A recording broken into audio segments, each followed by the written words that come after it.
Hi there, and welcome to Time to Talk Traumatic Brain Injury, the podcast for survivors, by survivors, helping you live a more productive, healthy, and happy life.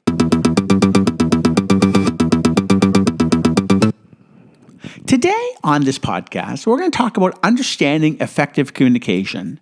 Good communication skills are vital when it comes to working with people and talking to others. It helps us solve problems, work through differences, build strong relationships, and support each other. When people communicate well, it all runs better.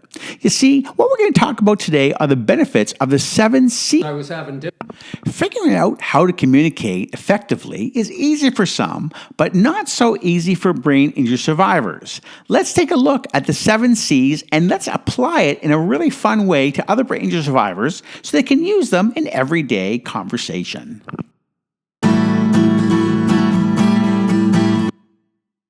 Did I mention that I always hated getting my report card in high school? You know why? Because it always had 7 C's. Okay, let's get down to business and talk about effective communication.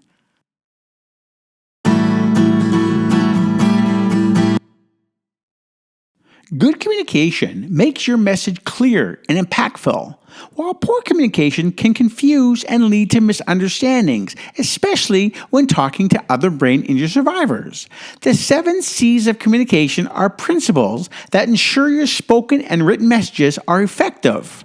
Practicing these principles is so important, and today we're going to apply them and use them for the brain injury survivors to clearly understand and have fun with.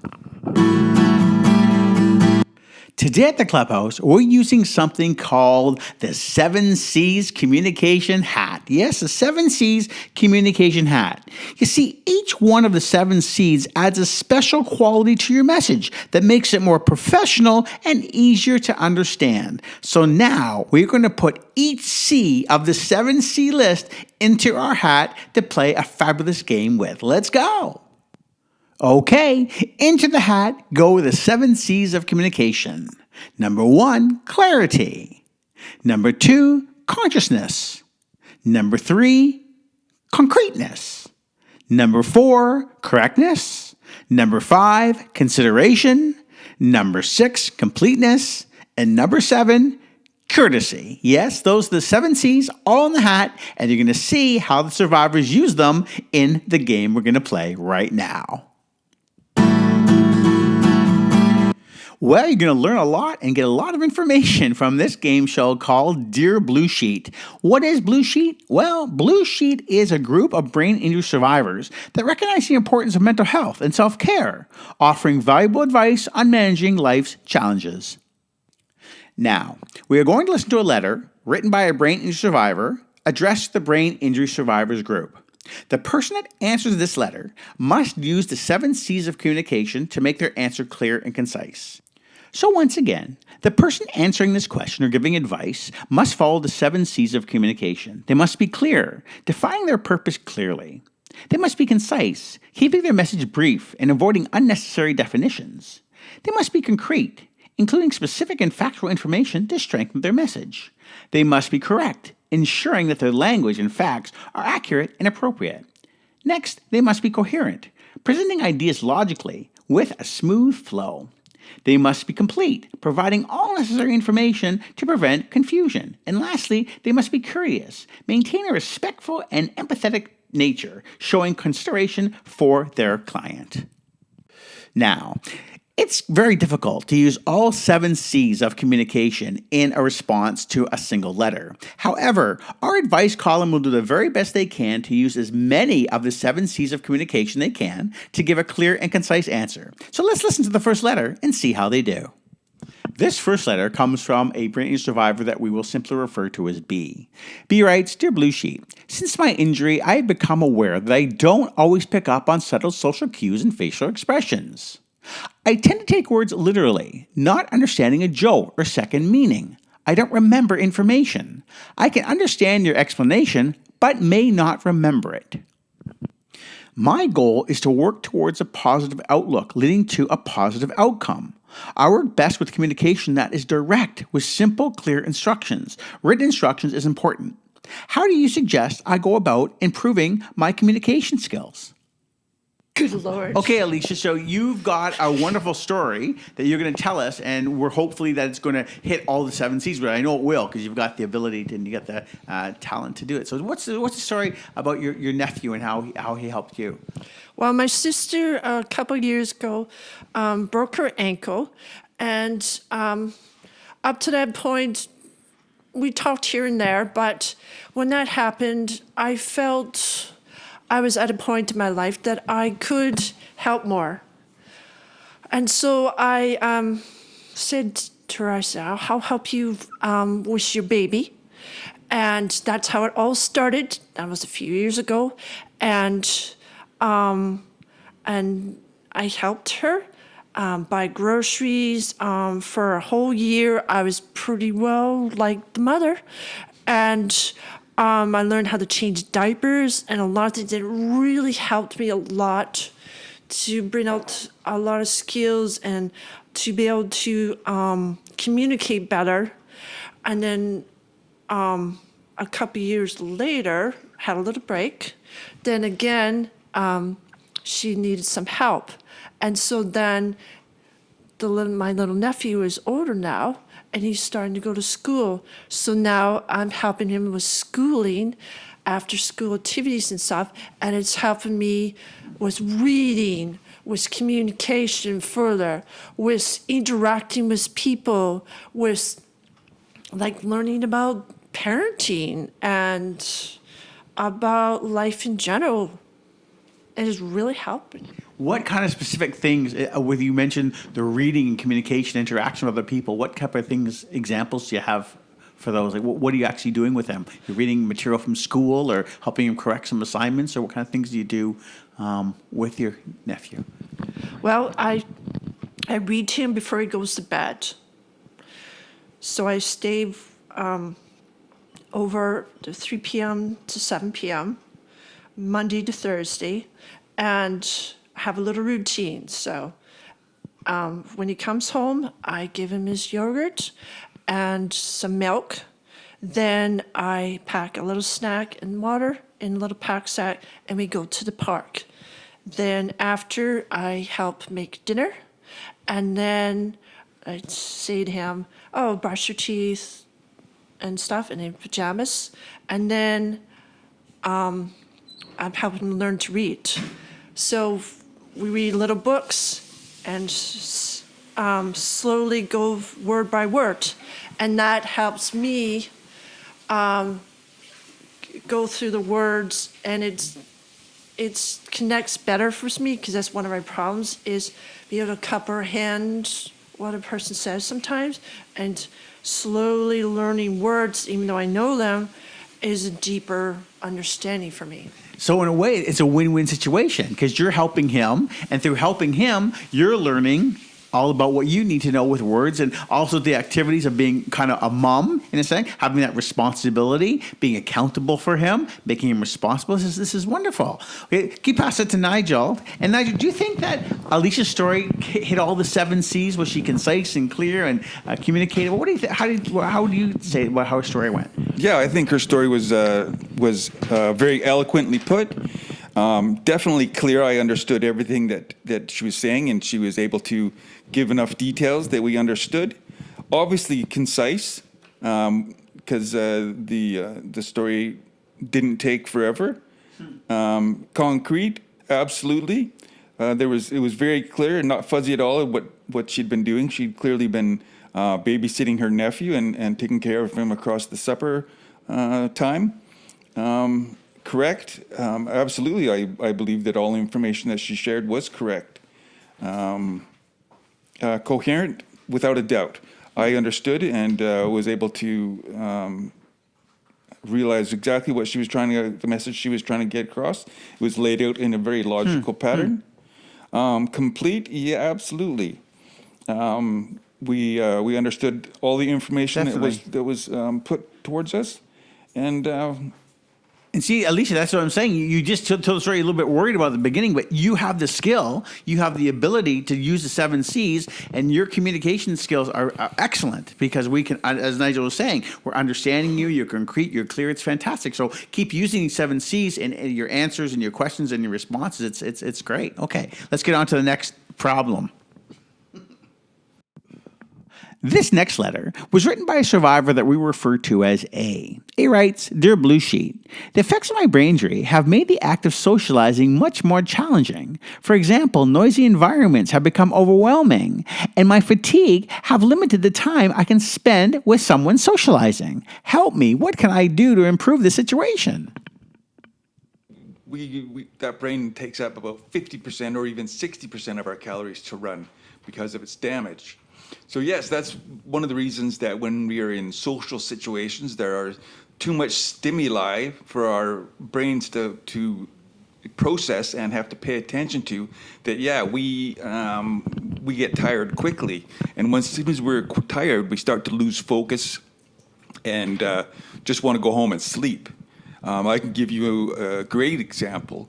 Last week I did this program right now, and then after that I went and spent 3 hours at the cafeteria or at the cafe. Oh, you're working, yes. Yeah. So, and then that was like a 5 or 6 hour day, and then it took me 2 days to recuperate after that. In fact, right after I went home, I wanted to take an hour nap and ended up sleeping for 5 hours. So yeah, and today actually I will be doing this class and then going to the cafe once again. So tomorrow will be a sleepy day for sure. And also, too, Nigel, what happens, you ride your bike. So physically, you're putting yourself out there, not only cognitively and socializing and having all that stimuli, but also getting to work and getting here. You're on your bike. We got to be aware of all the traffic, what's happening. Riding a bike is not easy, especially in this weather, in this environment. That's absolutely correct. As much as I like riding my bike, it is additional energy that's needed. And not necessarily the one that makes your waist small. It just mentally drains you. So yeah. I wanted to ask this question also to Jim as well, because early on in my injury, I was very fatigued. And for example, if someone's at the cafe and you're done your shift and they say, you know what, Nigel, I want to talk to you. I haven't seen you in a long time. Can we sit down and have a coffee? What do you do? What do you say to avoid being rude, to avoid being, in a sense, be looked at as ignorant? And you can't. You don't have the ability anymore to be social, but you're fatigued. How do you handle a situation like that? Well, I think that you simply need to be honest. And that's one thing that actually I've noticed since having a brain injury and being in the hospital. I come out and I've been very honest with people. I'm very direct, sometimes almost rude. I try and keep it positive, and if you got a bad hair day, I'm not going to tell you got a bad hair day. But if you say, oh, do you like my haircut? I'm going to say no. So you got to be careful what you ask, because I'll tell you my honest truth. So when it comes to something like that, where people say, oh, you want to come out for a coffee or dinner, if I'm truly tired and I don't want to, I'll flat out just say no. Whereas in the past, I know that I would do the polite thing and try and, dance around and say, oh, well, okay. Even if I was like, oh, I don't really want to go to that restaurant or something. Now I'm just like, nope. I'm not going. Do you feel in a way that kind of hurts your social interactions, because people now, you know what, let's not invite Nigel because he's sensitive to the noise, or when he gets fatigued early. If people understand this, do you think it gives them a sort of an approach to not wanting to invite you to the event, or understanding and maybe changing their situation, their arrangements to accommodate your needs? Well, I suspect that yes, they do. I think specifically with my family, I'm sure they're like, oh, that's going to be a long day for Nigel. We won't invite him. But I think a lot of people are still aware that it's good to be invited, whether you go or not. So people will be polite and say, oh, we're going to go do this. It's going to be a long day, but you're welcome to join.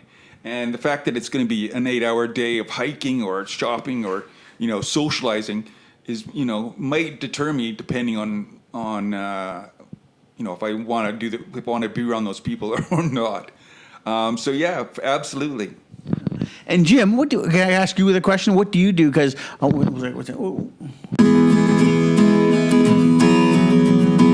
Recording? Yeah, sure. Are we talking about a future event or something right now?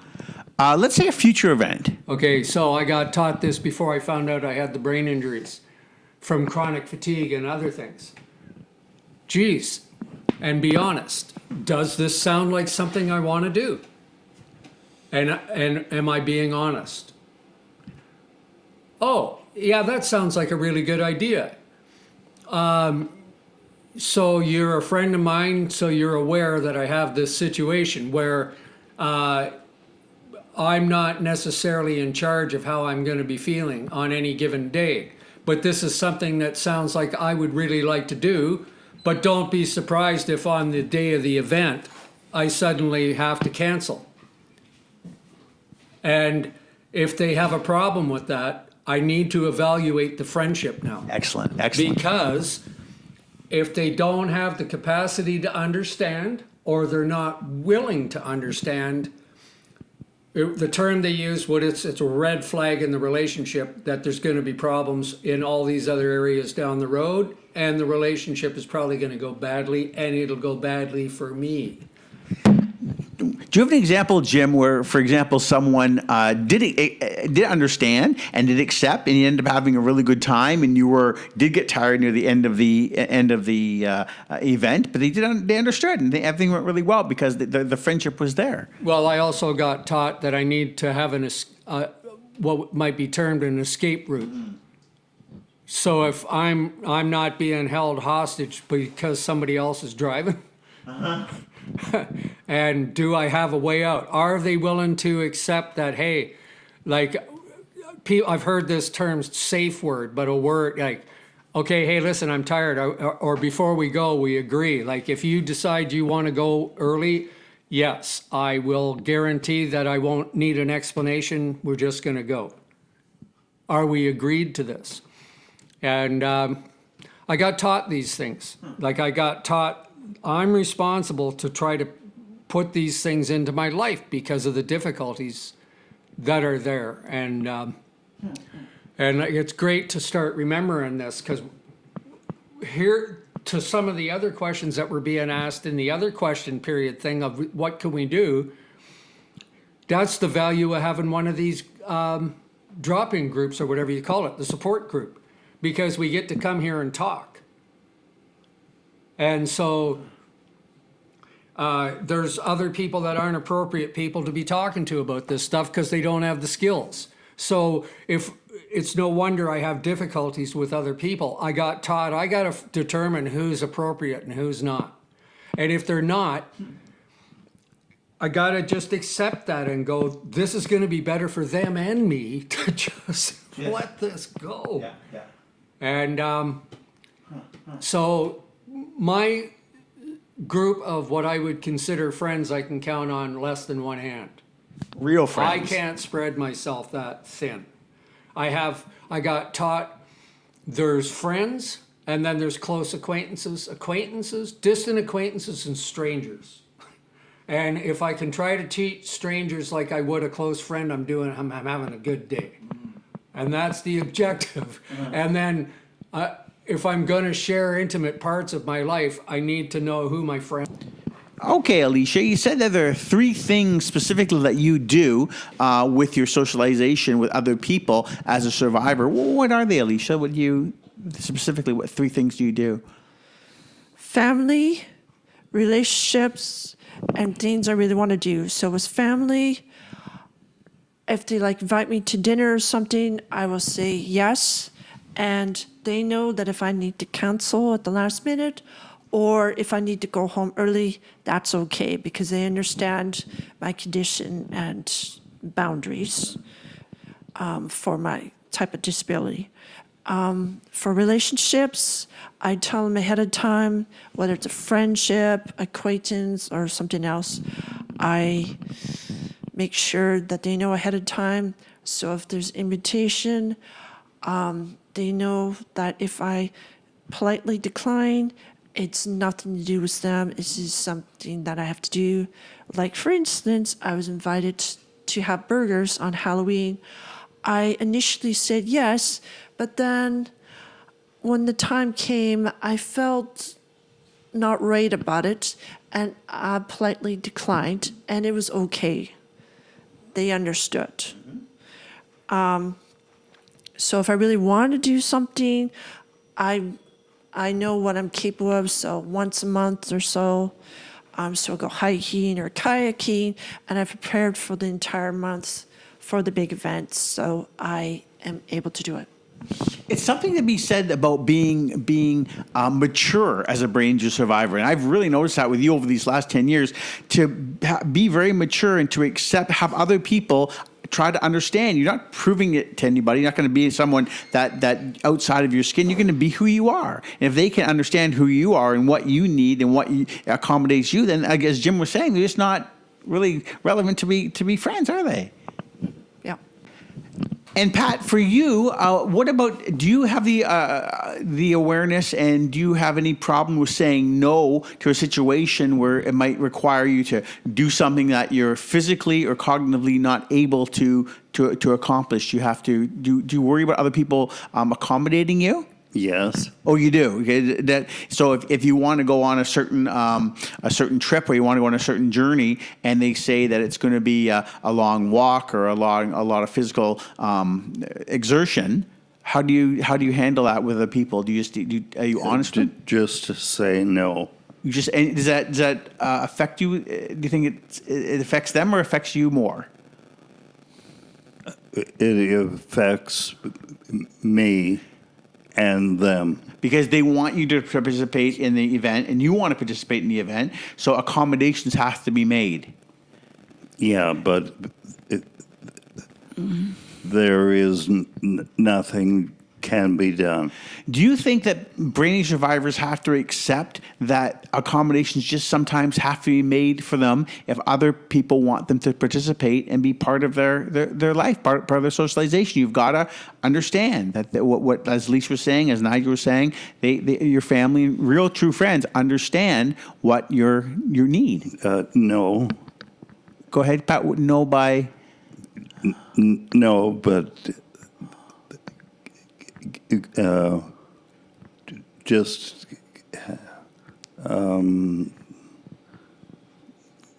move on to someone else.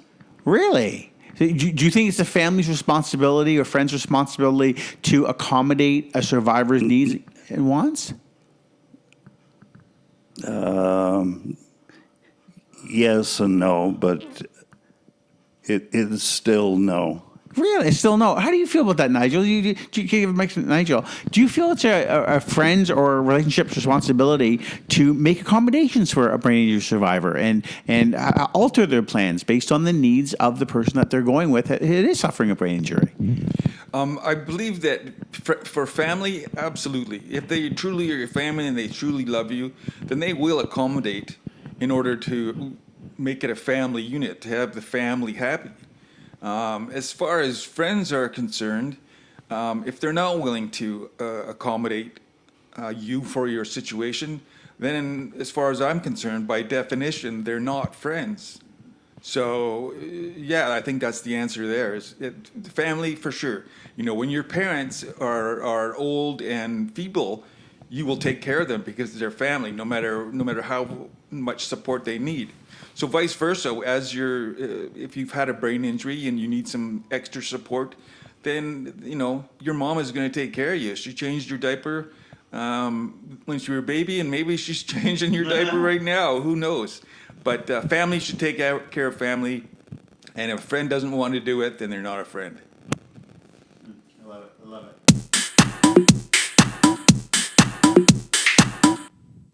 This podcast is focused on living a productive life after suffering a brain injury. And of course, targets survivors and their loved ones, offering support to the injured individual. Listening to this podcast regularly helps the survivor to learn and expand their knowledge base and stay informed on various subjects regarding living with a brain injury. Additionally, many of our podcasts offer practical tips and advice on personal development, such as goal setting, time management, and self-improvement, as well as other areas to learn and keep improving daily. That's why I love producing this podcast with other brain injury survivors, because it is what the Bluesheet Clubhouse is all about, giving back to others. Until next time, take good care of yourselves, and we look forward to another productive, fun, and informative podcast in a couple weeks. Talk to you soon. Bye-bye.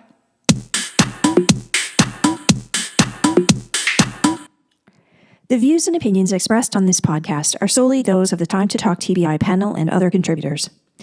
These views and opinions do not necessarily represent those of the Cridge Center for the Family Brain Injury Services staff. We value your feedback and comments. Please send us an email at tbipodcasts@cridge.org.